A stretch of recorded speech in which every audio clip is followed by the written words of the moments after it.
What's up, everybody? This is Jay, and welcome to Jaymoorereviews, The Shy, Episode 6. Please continue to subscribe to my channel and also hit that like button. I'm trying to get 25 likes for this video. And please continue to support me on Patreon and PayPal. The links are located down below in the description box. Now, let's get into it. When we come into Episode 6, we see Brandon's mama all happy with George Foreman, and they smiling, looking at guys about going on a cruise, and he come in, get the milk. He got his name written on the milk, and old boy is telling him you can't get no sausage. And then as they leaving, he say, why don't you come, because we married. And that stopped him in his tracks. So he looks and in disgust, and then the next thing you know, he's like in disbelief, and they say, yeah, we went to the courthouse and we got it done right, so why don't you come by tonight? We having a get together, maybe you can throw something together. And he said, I can't, I gotta go to work. And so he just turns and walks off. And so then we see the heavyweight simp come on out, his name Greavy, and so Greavy, more like gravy, come on out, and he say, hey man, what's up, son? He say, don't call me son, or we gonna have problems. He say, man, I didn't mean it like that. This dude got more salt and pepper on his face than he did in that breakfast he made for her. He say, look man, your mama, she wants you to come by, man. It mean a lot to her, man. See if you can. So then we cut to anorexic Suge Knight, aka Ronnie, and he is reminiscing through the hood, sipping on some OE, that 8-ball. And so he walked by the mosque where he ran by bleeding, and then we see Common, his name is Rafiq, and he's saying, hey, what's up, brother? How you doing, man? And he say, yeah, what's up? He say, hey, I lost my chain. You ever seen it? He said, hey man, I ain't seen no chain, but whenever you ready to lay that burden down, come on by. He say he ain't got a burden, so he dap him up, say everybody got a burden, man. I saw you all shot up. When you ready to let that loose, you come on through. Let him know, hey, if you ever need a final call or a bean pie, I'm your man. So then they cut to Habib Jr. and Emmett, and they unloading stuff, and Emmett still trying to pester him about going in on him on the shoe game. And so they pushing the cart through. He like, hey man, you trying to make money for all your family? Me too. You trying to ball or you trying to bull? He said, all right, let's ball. He said, we're gonna need at least 10 G's, so they gonna try to put something together. Meanwhile, we see Lil Eazy-E, aka Brandon, and he talking to Sarah, the little dime piece at his job, and he talking about all the drama that's going on with his mama. And she say, oh man, that's messed up. You get back with your girl? And he should have known right there that was she trying to see what's up. And he like, well, that don't really have nothing to do with what's going on. And so he's steadily packing stuff up. And then meanwhile, he says, you got everything? And so she tries to get one other thing from the top shelf, and of course she makes it spill all on her little tata. Got them little tickle bitties all wet and juicy, moist. So she goes to change, and of course he trying to play the role, so he want to be the good man and clean up everything. So while she over there on the side cleaning, he got to peep around the corner looking like a fake ass popo. And so next thing you know, he see that bony back and start to turn him on. And she happens to see him in the mirror, and he kind of looks. He didn't turn away looking scared, which was good, because he could tell she had that vibe. So when she comes back around, he was about to apologize and try to, let her know he wasn't really trying to do that.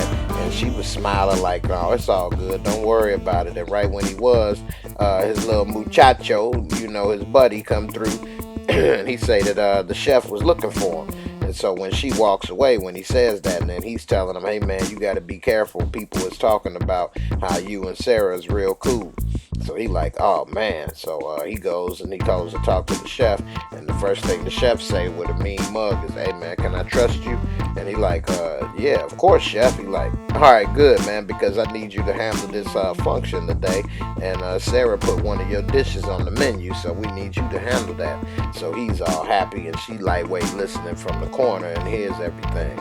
Now they cut to Emmett and Habib Jr., and they pull up to this spot that Emmett knew about, where this dude was trying to offload a shoe collection that's in a nice neighborhood, the Kenwood area in Hyde Park.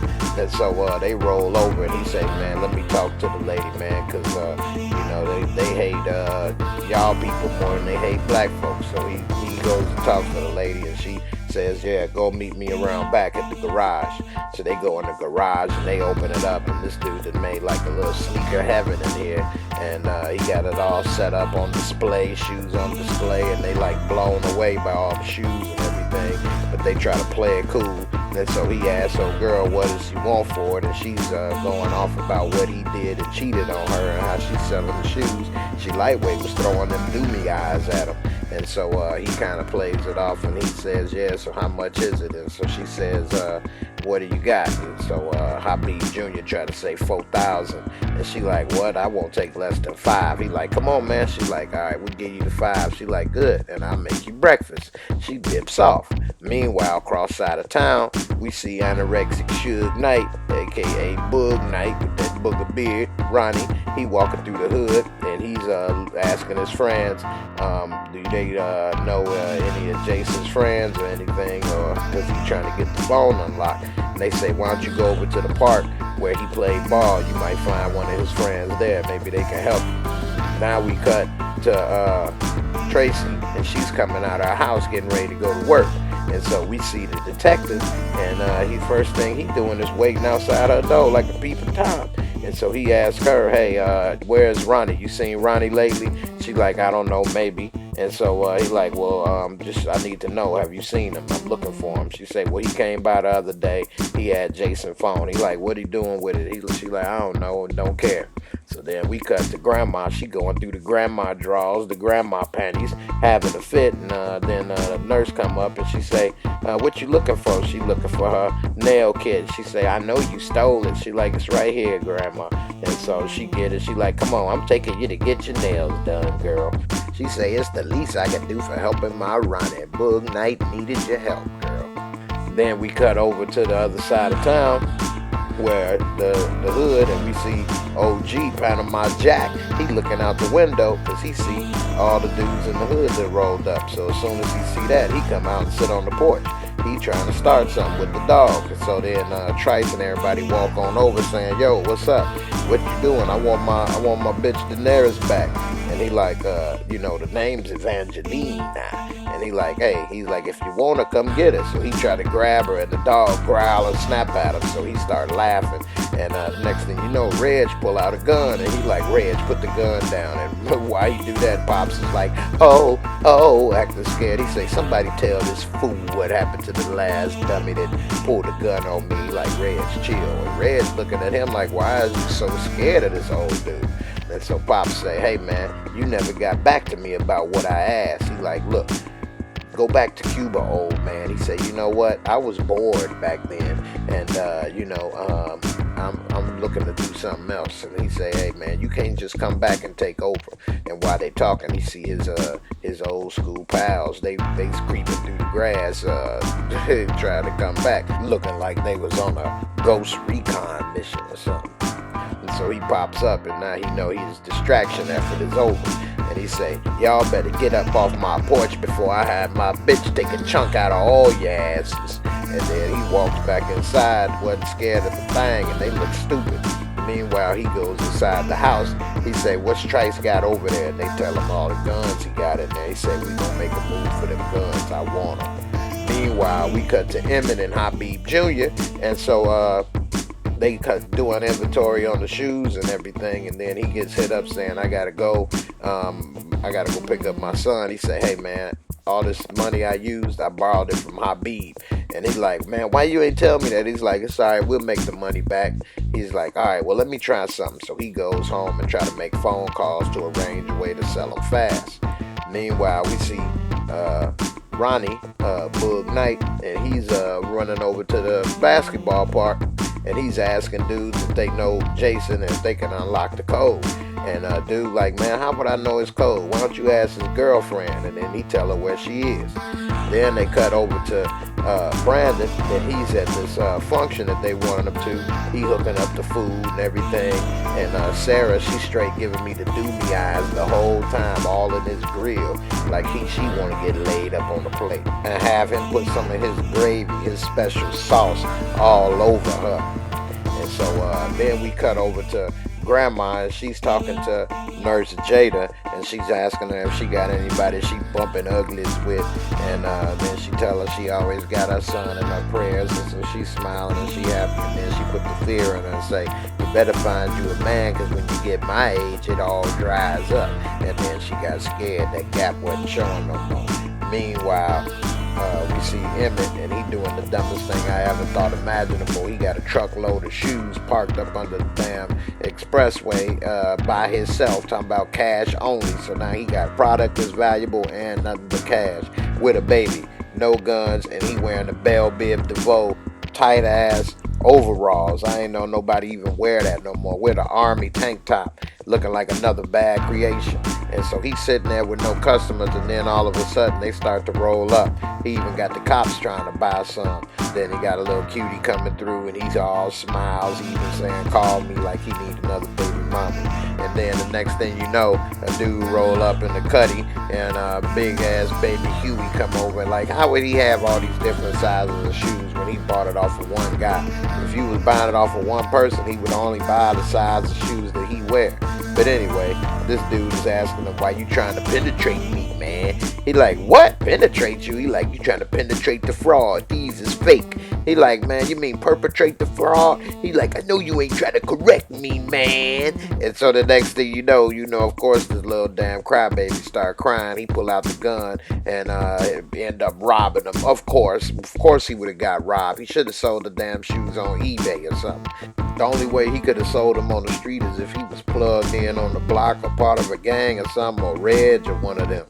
But anyway, he next thing you know, we cut over to the wedding reception party in the hood, and we see Greavy and his boy is over here talking about where's the missus. She probably didn't realize marrying you was the worst thing she ever could have did, so she ain't coming out the room. And so now he's scared, he's salty. He go in there and say, baby, what's up? You look beautiful. Why don't you come on out? And she's like, is Brandon here yet? He's like, no, but he'll come. And so she like, all right, I'll be out in a minute. And so he leave. He trying to encourage her to come on out. Then they cut to Nurse Jada, Emmett's mama, and she asking, is Emmett there, this or that, nobody there. And so after talking with Granny, now she got in her mind about that thing down low drying up. So she realized, you know what? It's date night. So she go into the bathroom, make it all romantic, light the candles, because, she expecting her man to come through. And then she get a little glass of champagne. She ready to get it all loose.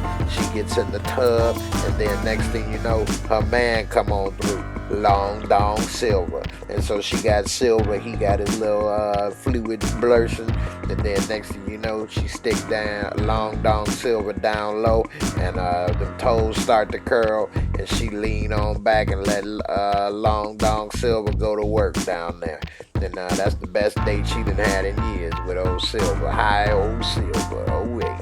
Meanwhile, we see Ronnie, and he's coming, he finally finds where his son's girl lived, which I don't know how in the world he found that based off the vague, address information that he got. But anyway, he knows her apartment and everything. He must be a bloodhound, part bloodhound. So anyway, he asked her, hey, I'm just trying to get my phone unlocked for my son Ronnie. And so she let him in. Next thing you know, she got a bun in the oven. And so Ronnie like, oh man, is that my son's? Is that Jason?